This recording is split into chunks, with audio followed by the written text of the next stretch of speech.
Hello dear students of plus 2 class of CBSE syllabus. Students, today we will do the geography chapter 2, the world population, distribution, density and growth. Take care of these terms distribution, density and growth. You should know the meaning of these words. Distribution, how the population is distributed over the world. Density, the number of persons living in a per square kilometer of land. And growth means कि population कितनी grow हुई. ठीक है. So we will start. People, log. People are the real wealth of any nation. जो country की असली दौलत होती है वो क्या होती है, वहाँ के लोग, वो सबसे इम्पॉर्टेंट है। और जो कंट्री होता है it is known by it's people, वो अपने लोगों की वजह से जाना जाता है। ठीक है, अपने लोगों की वजह से कंट्री जाना जाता है कि लोग कैसे हैं, मेहनती हैं, अच्छे हैं, किस तरह के लोग हैं। वो कंट्री जो अब हम ब्रिटिशर्स हैं, ब्रिटेन है वो डेवलप्ड है, वो क्यों डेवलप्ड है? बिकॉज ऑफ द ब्रिटिशर्स, लोगों की वजह से, अपने लोगों की वजह से। ठीक है, एंड पॉपुलेशन जो है it is not evenly distributed कि इस कंट्री में भी इतनी है, इस कंट्री में भी इतनी है, इस कंट्री में भी इतनी। It's not like this, it is uneven. some areas have very high population, some areas have very low population, some areas have medium population. So population is uneven. Country is known by its people and people are the real wealth of any country. The next is patterns of population distribution. Population distribution का मतलब क्या होता है? The way the people are spaced over the earth surface. अर्थ के ऊपर किस तरह से लोग spaced हैं, it is called the population distribution. और जो 90% लोग हैं, ये 90% लोग जो हैं वो ये सारा अर्थ है, सिर्फ 10% अर्थ के ऊपर ही रहते हैं। 90% people are living on the 10% of land. And 10% of people are living on the 90% of the land. Rest. And जो सबसे populated countries हैं वर्ल्ड के, वो कौन कौन से हैं? China, India, USA, Indonesia, Brazil, Pakistan, Russia, Bangladesh, Mexico and Nigeria. ये 10 most populated countries of the world हैं, जहाँ पे वर्ल्ड की 60% जो है वो पॉपुलेशन है। सो got the meaning of distribution? The way the people are spaced over the earth, it is called the distribution. उसको distribution बोलते हैं। The next is the density. Density क्या है? The number of people living per square kilometer of land, कि एक square kilometer of land पे कितने लोग रहते हैं। तो डेंसिटी निकालने का एक फॉर्मूला होता है। वो फॉर्मूला क्या है? हमारी टोटल पॉपुलेशन किसी भी कंट्री की, ABCD कोई भी कंट्री हो सकता है, उसकी टोटल पॉपुलेशन उसके टोटल एरिया के साथ डिवाइड कर दो तो हमें डेंसिटी मिल जाती है, उस कंट्री की डेंसिटी कितनी है। अब कनाडा बहुत बड़ा कंट्री है, जब आप उसकी डेंसिटी निकालोगे तो वो थोड़ी निकलेगी। जापान बहुत छोटा सा कंट्री है, एरिया बहुत कम है, जब आप उसकी डेंसिटी निकालोगे तो बहुत ज़्यादा निकलेगी। तो डेंसिटी जो है वो एरिया के साथ कनेक्टेड है कि आपका एरिया कितना है, डेंसिटी उतनी आएगी। So the number of persons living per square kilometer of land is called the density of population. तो अकॉर्डिंग टू दिस जो एरियाज हैं वर्ल्ड के वो किस तरह से डिवाइडेड हैं? High density areas, medium density areas, low density areas. High density कहाँ पे है? नॉर्थ ईस्ट यूएसए में, नॉर्थ वेस्ट यूरोप में, साउथ ईस्ट एशिया, यहाँ की डेंसिटी 200% स्क्वायर किलोमीटर से ऊपर आती है। मीडियम ये कौन से हैं? Other than the two areas, ना वो लो हैं ना वो हाई हैं। ठीक है ना, वो मीडियम डेंसिटी। यहाँ पे कौन से एरियाज होंगे? जहाँ पे जहाँ तो बहुत गर्मी है, यहाँ बहुत ठंड है। ठीक है ना, ये low sorry, these are not the medium, sorry, I am very sorry. Low density areas जो होंगे वो हॉट एंड कोल्ड डेजर्ट्स होंगे। हॉट एंड कोल्ड डेजर्ट, जहाँ पे बहुत गर्मी है या जहाँ पे बहुत ठंड है, वहाँ पे डेंसिटी कम होगी। क्यों? क्योंकि गर्मी बहुत है, क्योंकि ठंड बहुत है। जो थर्ड है वो मीडियम डेंसिटी एरियाज हैं। तो other than the two areas, अब जो वो ऊपर वाले हाई डेंसिटी एरियाज थे वहां पे डेंसिटी हाई थी, लो है वो क्लाइमेट की वजह से लो है। अब जो बच गए that all are the medium density areas, वो सारे मीडियम डेंसिटी एरियाज हैं। अब किसी भी जगह की डेंसिटी या डिस्ट्रीब्यूशन, ये और ये डिस्ट्रीब्यूशन और डेंसिटी को कौन से फैक्टर्स इफेक्ट करते हैं? किस चीज पे डिपेंड करता है कि यहाँ की डेंसिटी ज्यादा होगी या यहाँ पे पॉपुलेशन ज्यादा होगी? वो किस चीज पे डिपेंड करता है? वो फैक्टर्स क्या हैं? So that factors are, number one, सबसे पहले ज्योग्राफिकल फैक्टर्स, और ये फैक्टर्स सबसे इंपॉर्टेंट है। डेंसिटी ज्यादा कहाँ होगी? जहाँ पे अवेलेबिलिटी ऑफ वाटर होगा, जहाँ पे पानी होगा। अब पानी होगा तो लोग वहां रहेंगे, नहीं होगा तो नहीं रहेंगे, ठीक है ना?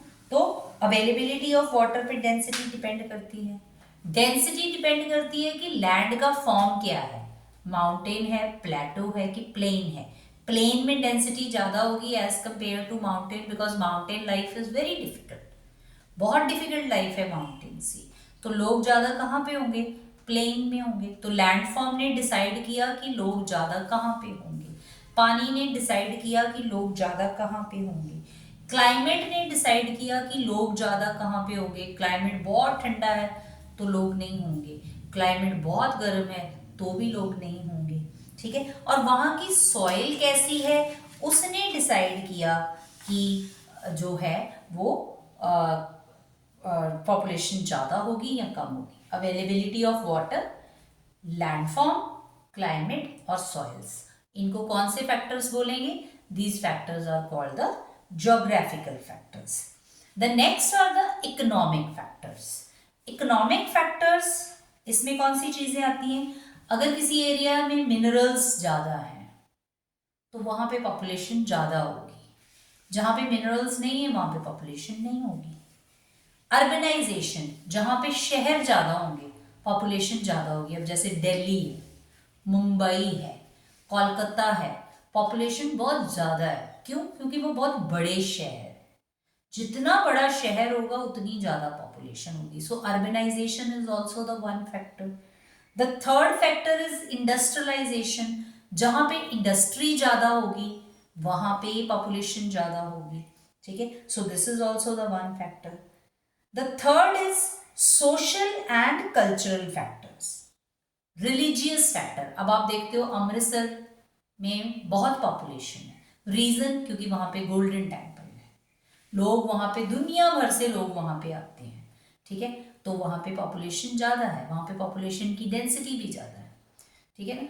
फिर आप देखो शिरडी महाराष्ट्र, वहां लोग बहुत जाते हैं, ठीक है। तो एक रिलीजियस फैक्टर हो गया ना, हरिद्वार बहुत लोग जाते हैं, रिलीजियस फैक्टर हो गया। So these are the religious factor. फिर कई जगह पे पॉलिटिकल अनरेस्ट होता है। अब जम्मू एंड कश्मीर है, कश्मीर में पॉलिटिकल अनरेस्ट है, तो वहां से पॉपुलेशन निकल निकल के बाकी जो पार्ट्स हैं इंडिया के उसमें आई जा रही है, क्योंकि वहां पे अनरेस्ट है। तो ये एक रीजन है जो पॉपुलेशन को इधर से उधर कर देता है। मतलब कि उससे क्या होगा, वो एरिया खाली हो जाएगा जहाँ पे पॉलिटिकल अनरेस्ट है, और जहाँ पे पीस है वहां पे लोग जाना शुरू हो जाएंगे। This is also the one factor. Border terrorism, border पे टेररिज्म बहुत ज्यादा है, तो वहां से लोग निकलना शुरू हो जाएंगे, वहां पे डेंसिटी कम हो जाएगी, और जहाँ पे टेररिज्म नहीं है वहां पे डेंसिटी बढ़ जाएगी, ठीक है। गवर्नमेंट की पॉलिसीज पे बहुत डिपेंड करता है कि पॉपुलेशन कहाँ ज़्यादा होगी और कहाँ थोड़ी होगी। सो ये जो फैक्टर्स हैं ये तीन हैं। पहला कौन सा? ज्योग्राफिकल फैक्टर्स, जो नेचर के साथ कंसर्न है। दूसरा इकोनॉमिक फैक्टर्स, इकोनॉमिक फैक्टर्स यहाँ पे ह्यूमन बीइंग रिस्पॉन्सिबल है। तीसरा social and cultural factors, again who is responsible? Human being is responsible for the density, density के लिए ह्यूमन बीइंग रिस्पॉन्सिबल है। सेकेंड इकोनॉमिक में ह्यूमन बीइंग रिस्पॉन्सिबल है। First nature responsible है कि कहाँ ज़्यादा पॉपुलेशन होगी और कहाँ कम होगी। और ये फैक्टर्स हैं जो वर्ल्ड में डिसाइड करते हैं कि वर्ल्ड के कौन से एरियाज हाई डेंसिटी होंगे, कौन से एरियाज मीडियम डेंसिटी होंगे और कौन से एरियाज जो हैं वो लो डेंसिटी होंगे. Yes, after distribution and density, the next is the population growth. The meaning of population growth: the population growth or the population change refers to the change in number of inhabitants of a territory during a specific period of time. कि एक जगह पे एक specific time में कितनी population बढ़ जाती है, it is called the population growth. And population growth is always represented in absolute number or percentage, and it is the indicator of the economic development of the country. अब जब हम population growth देखते हैं तो उसमें basic concepts क्या होते हैं. सबसे पहला कॉन्सेप्ट है ग्रोथ ऑफ पॉपुलेशन. ये क्या है? Change of population in a particular area. एक पर्टिकुलर एरिया है उसमें जो पॉपुलेशन चेंज होता है उसको क्या बोलते हैं? Growth of population. एक स्पेसिफिक टाइम में, जैसे सपोज करो स्पेसिफिक टाइम है 2010 और 2011. 2010 में 100 पॉपुलेशन थी, 2011 में 150 पॉपुलेशन हो गई. तो चेंज कितना हुआ? 50 का चेंज हुआ ना. It is called the growth of population. ये growth of population. The next is the growth rate of population. ये क्या है? इसको हम परसेंटेज में, जब 100 से 150 पॉपुलेशन होगी तो कितनी परसेंट बढ़ी, तो that percentage is called the growth rate of population. The next is the natural growth of population. ये क्या है? Difference between the birth and death. कितने बर्थ हुए, कितने डेथ हुए, दोनों का डिफरेंस क्या है, that is called the natural growth of population. तो एक्चुअल ग्रोथ क्या होगी? एक्चुअल ग्रोथ क्या होगी? बर्थ माइनस डेथ प्लस जो आपके जो प्लेस है वहां पे माइग्रेशन हुई और माइनस जो आउट माइग्रेशन हुई. ठीक है. नेचुरल ग्रोथ क्या होगी? किसी भी जगह की नेचुरल, जैसे जलंधर की पॉपुलेशन आज 100 है, अगले साल 150 हो गई, तो नेचुरल ग्रोथ में क्या होगा कि कितने बर्थ हुए, कितनी डेथ हुई, बर्थ में से आप डेथ निकाल दोगे तो वो नेचुरल ग्रोथ हो जाएगी. पर हमने एक्चुअल देखनी है कि what is the actual growth. तो एक्चुअल ग्रोथ में क्या होगा? हम पहले बर्थ देखेंगे कितनी है, उसमें से डेथ्स को माइनस करेंगे, फिर हम देखेंगे कि यहाँ पे कितने लोग माइग्रेट होके आए, उनको काउंट करेंगे, और कितने लोग यहाँ से चले गए, उनको काउंट करेंगे. तो वो फॉर्मूला क्या होगा? बर्थ माइनस डेथ प्लस जो आए इन माइग्रेशन और माइनस जो गए out migration. This is called the actual growth of population. वो एक्चुअल ग्रोथ जो है वो पॉपुलेशन की होगी. Positive growth of population. Positive में क्या होगा? This happens when the birth rate is more than the death. Birth ज्यादा है, डेथ कम है, और उनका जो डिफरेंस है that is called the positive. वो पॉजिटिव है. और एक बारी दूसरे में क्या है कि डेथ्स ज्यादा है, बर्थ कम है, डेथ्स ज्यादा है. डेथ्स किसी कंट्री में ज्यादा डेथ्स होना तो बहुत, अब आजकल इजराइल और पैलेस्टीन की वॉर चल रही है, वॉर में बहुत सारे लोगों की डेथ्स हो रही है, तो हम कहें कि ग्रोथ रेट कम हो गया. तो क्या ये ग्रोथ रेट कम होना सही है? किसी भी कंट्री के लिए ऐसा ग्रोथ रेट कम होना सही है? This is the negative growth of population. वहां पे नेगेटिव ग्रोथ होगी पॉपुलेशन की, क्योंकि डेथ्स ज्यादा क्यों है? Because of the war. War की वजह से डेथ्स ज्यादा है. तो अगर वॉर की वजह से डेथ्स ज्यादा है तो ये किसी कंट्री के लिए कोई बहुत पॉजिटिव चीज नहीं है. This is the negative. So this growth is the negative growth of population. वो नेगेटिव हो गया. पॉजिटिव तब होगा जब बर्थ ज्यादा होगी और डेथ्स कम होंगे, वो पॉजिटिव ग्रोथ ऑफ पॉपुलेशन होगा. So these all are the basic concepts of the growth. ये ग्रोथ के कंसेप्ट्स हैं. अब पॉपुलेशन चेंज किस वजह से होती है? 3 वजह होती है किसी भी कंट्री की पॉपुलेशन, किसी भी स्टेट की पॉपुलेशन जब चेंज होती है तो देयर आर 3 रीजंस. उसके पीछे 3 रीजन होते हैं. पहला रीजन होता है बर्थ, दूसरा रीजन होता है डेथ, और तीसरा रीजन होता है माइग्रेशन. ठीक है. अब इनको फॉर्मूलाज होते हैं, इनके निकालने के लिए आपने याद करने हैं. Crude birth rate. Birth rate निकालने का फॉर्मूला क्या है? जितने बर्थ हुए B, total population multiply by 1000. B birth, live births, during the year, एक साल में कितने बर्थ हुए। P, population, mid year population of the area multiply by 1000, तो ये बर्थ रेट निकल आएगा। अब हमने डेथ निकालना है, CDR, death divided by population multiply by 1000, उसको 1000 के साथ आप कितने बर्थ हुए, बर्थ होने से पॉपुलेशन चेंज होता है ना, डेथ होने से भी पॉपुलेशन चेंज होता है, तो डेथ रेट को भी निकालने का, हमने डेथ रेट निकालना है उसका भी फॉर्मूला है, बर्थ रेट निकालना है उसका भी फॉर्मूला है, ठीक है। और माइग्रेशन, तीसरा क्या है, माइग्रेशन। माइग्रेशन मतलब तुम्हारे स्टेट में या तुम्हारे कंट्री में कितने लोग आए और यहाँ पे रहना शुरू हुए और कितने लोग यहाँ से गए, that is called the out migration. वो क्या है, वो आउट माइग्रेशन है, ठीक है ना। Migration, place of origin, place of destination, कहाँ पे वो बंदा पैदा हुआ, ओरिजिन उसका कहाँ, जैसे मैं पंजाब में पैदा हुई पर now I am a peer of Canada, मैं कनाडा की peer, now I am the permanent resident, अब मेरी गिनती वहां पे हो रही है, यहाँ पे नहीं हो रही है, वहां पे हो रही है, ठीक है ना। तो प्लेस ऑफ ओरिजिन भी बहुत इंपॉर्टेंट है, प्लेस ऑफ डेस्टिनेशन भी बहुत इंपॉर्टेंट है। दो तरह की माइग्रेशन है, immigration, emigration, I for immigration, E for emigration. Immigration जब लोग आए, ई फॉर इमिग्रेशन जब लोग गए, so these are the migration factor. अब माइग्रेशन जो है वो क्यों होती है, migration is the movement of people from one place to another, जो पॉपुलेशन को इफेक्ट करती है। कनाडा की पॉपुलेशन जो है वो बढ़ रही है, क्यों, क्योंकि वहां पे माइग्रेशन बहुत ज्यादा है, बर्थ रेट ज्यादा नहीं है, माइग्रेशन बहुत ज्यादा है।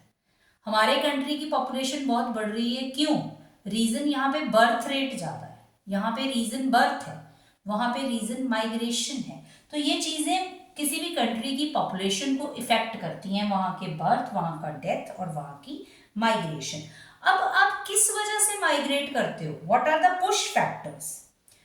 आप इंडिया से कनाडा जा रहे हो तो कौन सी चीज है जो आपको पुश कर रही है, why you are going to Canada, why you are going to Australia, why you are going to USA. हम भाग भाग के आज की डेट में वहां जा रहे हैं, क्यों जा रहे हैं, what are the push factors, कौन सी चीजें हैं जो तुम्हें यहां से निकाल रही हैं।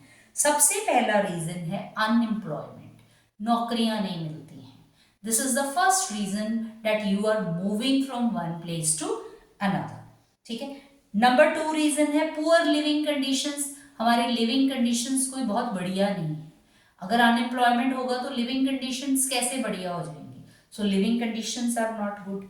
पॉलिटिकल अनरेस्ट है, टर्मोल है, पॉलिटिक्स में आप देखो आजकल politicians all the time they are fighting with each other, तो जो fighting with each other all the time है वो आपका क्या भला करेगा, ठीक है ना। So political unrest is also the one reason that people are moving from one place to another place। अब अगर इसराइल और पैलेस्टीन में वॉर है तो लोग तो वहां से निकलेंगे ना, क्योंकि वहां पे अनरेस्ट हो गया, ठीक है। अनप्लेजेंट क्लाइमेट, आपका क्लाइमेट सूटेबल नहीं है, अनप्लेजेंट है।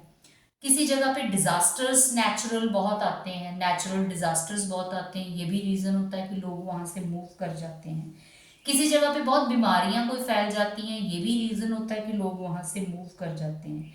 किसी जगह पे क्या होता है, सोसाइटी बहुत बैकवर्ड होती है, कल्चर बहुत बैकवर्ड होता है, तो लोगों को वो अच्छा नहीं लगता, तो people are moving from one place to another place. So these are the push factors जो आपको एक जगह से दूसरी जगह पे पुश करता है। अब आपको पुश किया, कोई चीज तो होगी जो आपको पुल भी करती होगी। कनाडा आपको अपनी तरफ खींचता है, यूएसए अपनी तरफ खींचता है, ऑस्ट्रेलिया तुम्हें अपनी तरफ खींचता है। सो वो जो खींचना है that is called the pull factors. तो जो पुश फैक्टर्स हैं उसके ऑपोजिट ही पुल फैक्टर्स होंगे। पुश फैक्टर्स याद कर लो, पुल और ऑपोजिट कर दो, दोनों याद करने की जरूरत नहीं है, ठीक है ना। Learn the push factors, opposite is the pull factor. अगर मैंने बोला unemployment is the push factor, तो एम्प्लॉयमेंट अपॉर्चुनिटीज क्या होंगी, it is the pull factor, कि वहां पे एम्प्लॉयमेंट ज्यादा है, that is why the people are attracting towards the developed countries, ठीक है। अगर मैंने बोला poor living condition is the push factor, तो वहां पे क्या है, गुड लिविंग कंडीशंस, क्योंकि अगर एम्प्लॉयमेंट है तो लिविंग कंडीशंस अपने आप ठीक हो जाएंगी। अगर मैंने यहाँ कहा political unrest is the reason कि लोग यहाँ से मूव कर रहे हैं, तो वहां पे क्या होगा, पॉलिटिकल स्टेबिलिटी होगी, that is why the people are there. ठीक है, पीस होगी, सिक्योरिटी ऑफ लाइफ होगी, प्लेजेंट क्लाइमेट होगा, that is why the people are moving, इसलिए लोग जो है वो इधर से उधर जो है वो मूव करते हैं। ठीक है, पॉपुलेशन जो ग्रोथ है वो किसकी वजह से होती है, पॉपुलेशन किसकी वजह से बढ़ती है, जब एग्रीकल्चरल डेवलप होता है, due to the agricultural development, due to the, जब इंडस्ट्रीज बढ़ती है, due to the industrial revolution, जब बहुत अच्छा ट्रांसपोर्टेशन सिस्टम होता है, सैनिटेशन अच्छा होता है, मेडिकल फैसिलिटीज मिलती हैं, the biotechnology is also very good and the population is growing. ठीक है, इंफॉर्मेशन और कंप्यूटर टेक्नोलॉजी में रेवोल्यूशन आता है, मशीन्स डिस्कवर्स होती हैं, मेडिसिन्स डिस्कवर्स होती हैं, trends in population growth, population growth is due to the these reasons, इनकी वजह से जो है वो पॉपुलेशन ग्रो होती है। इसमें आपकी बुक में टेबल्स बने हुए हैं कि 12,000 ईयर्स बिफोर पॉपुलेशन देखो कितनी थी और आज वो कितनी बढ़ गई है, और वो कैसे कैसे कैसे, कभी पॉपुलेशन इंडस्ट्रियल रेवोल्यूशन की वजह से बढ़ी, कभी सैनिटेशन एंड मेडिकल फैसिलिटीज की वजह से बढ़ी, कभी बायोटेक्नोलॉजी की वजह से बढ़ी, कभी इंफॉर्मेशन एंड कंप्यूटर रेवोल्यूशन की वजह से बढ़ी, और आज जो है वो पॉपुलेशन वो बहुत चेंज हो गई, बढ़ गई। ठीक है, और जो साइंस एंड टेक्नोलॉजी है वो पॉपुलेशन ग्रोथ में किस तरह से हेल्प करती है। The steam engine replaced human and animal energy and also provided mechanized energy of water and wind. This increased agriculture and industrial production. Agriculture बढ़ा, industrial production बढ़ी। ठीक है, आपने एपिडेमिक्स को कंट्रोल कर लिया, कम्युनिकेबल डिजीजेस को कंट्रोल कर लिया, मेडिकल फैसिलिटीज़ में इम्प्रूवमेंट कर ली, सैनिटेशन अच्छा कर लिया, सैनिटेशन अच्छा कर लोगे तो लोगों को बीमारियां कम होंगी, मेडिकल अच्छा कर लोगे तो लोग बीमार कम होंगे, तो पॉपुलेशन तो बढ़ेगी ना। तो ये पॉपुलेशन ग्रोथ का एक रीज़न होगा कि पॉपुलेशन ग्रोथ जो है वो क्यों हुई।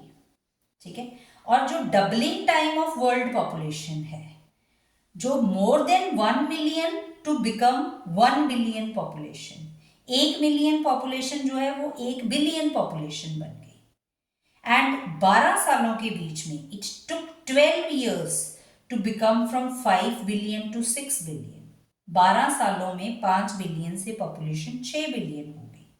ठीक है, developed countries take more time than developing countries. ठीक है, डेवलप्ड कंट्री में पॉपुलेशन ग्रोथ कम हुई, डेवलपिंग में ज़्यादा हुई। ठीक है, सबसे ज़्यादा हाईएस्ट ग्रोथ रेट पॉपुलेशन का कहाँ है, लाइबेरिया 8.2%, लाटविया एंड लिथुआनिया ये सबसे लोएस्ट ग्रोथ रेट है -1.08%। ठीक है, उसके बाद spatial patterns of population change, when it is small change applied to large population it is large, growth rate declines but the population still increase। ठीक है, जो हाई ग्रोथ रेट है उसका क्या इम्पैक्ट पड़ता है कि ग्रोथ रेट, जो impact of high growth of population, depletion of resources, spread of epidemics, reduced life expectancy, increase in social crime rate, health problems, lack of civic amenities. Then after this you have a very important one more topic in this chapter, demographic transition। Demographic transition ये theory आपको बहुत बड़ी paper में आती है। Demography का क्या मतलब होता है, the population studies, population studies को डेमोग्राफी बोलते हैं। तो what is the meaning of demographic transition, मतलब पॉपुलेशन में चेंज होना is called the demographic transition.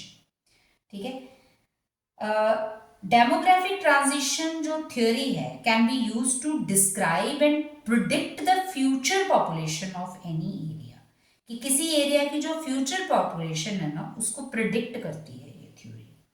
ये थ्योरी हमें क्या बताती है कि पॉपुलेशन किसी भी रीजन की जो है changes from high births and high deaths to low births and low deaths as society progresses, जैसे जैसे सोसाइटी में प्रोग्रेस आती है और जो एरिया है वो रूरल एग्रीगेरियन इलिटरेट से अर्बन इंडस्ट्रियल और लिटरेट होता जाता है, वैसे वैसे पॉपुलेशन में चेंजेस आते जाते हैं। तो पॉपुलेशन ट्रांजिशन थ्योरी के तीन फेजेस हैं, ठीक है ना। और वो फर्स्ट स्टेज है उसकी, फिर उसकी सेकंड स्टेज है, फिर उसकी लास्ट स्टेज है। हमें देख के ही पता लग जाता है कि हमारा कंट्री कौन सी स्टेज में आता है।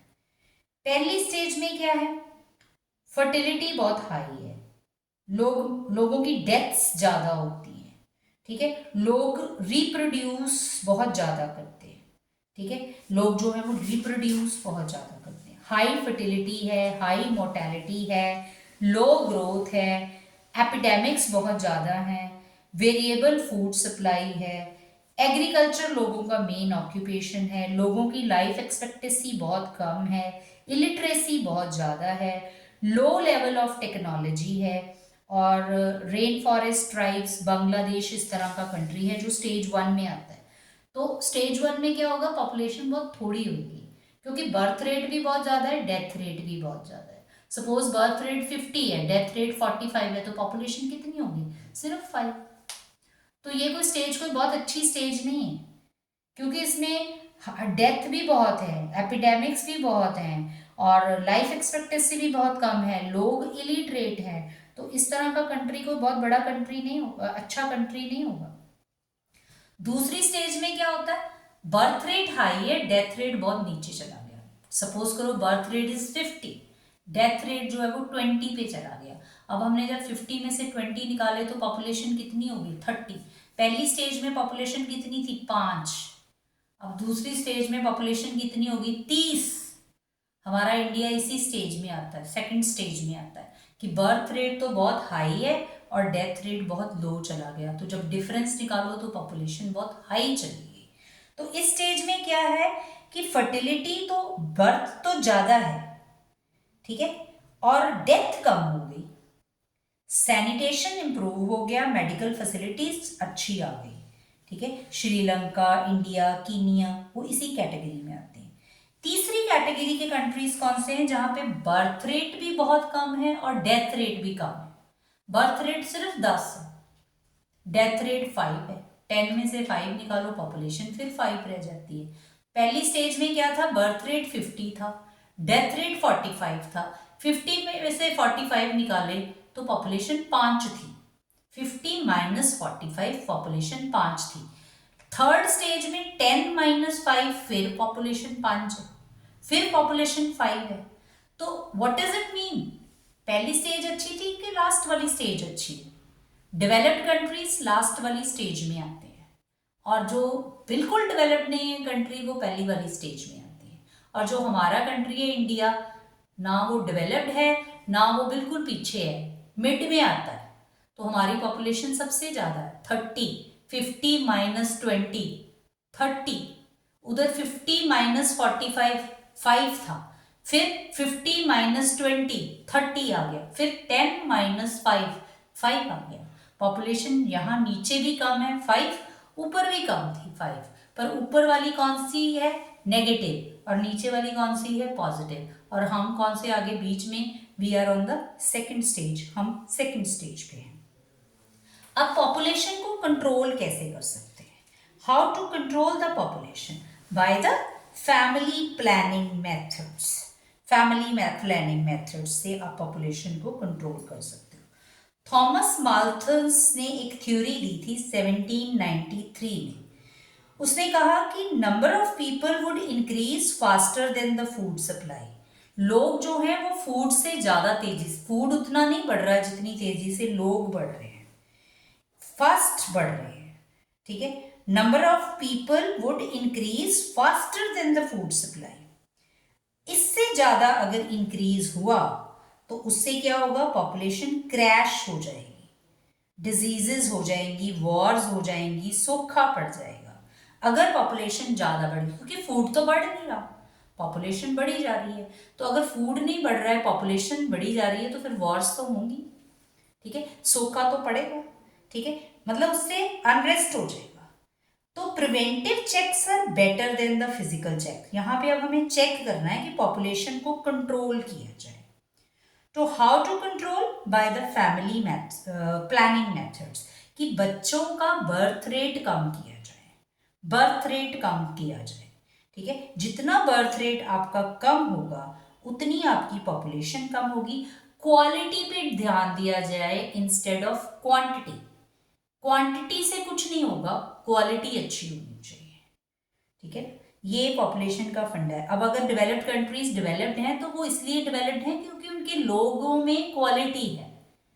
अगर ज्यादा पॉपुलेशन से डेवलप होते तो इंडिया डेवलप होता, क्योंकि इंडिया की पॉपुलेशन आज की डेट में देखो, we are number 1 in the world population wise. But the thing is quantity not quality. Quality नहीं है, क्वांटिटी है। क्वांटिटी से डेवलप्ड नहीं हुआ जाता, क्वालिटी से डेवलप्ड हुआ जाता है।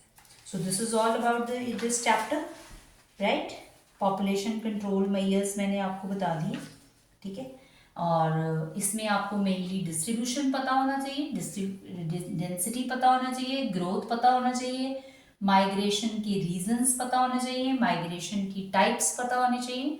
This is all about the chapter. Thank you very much.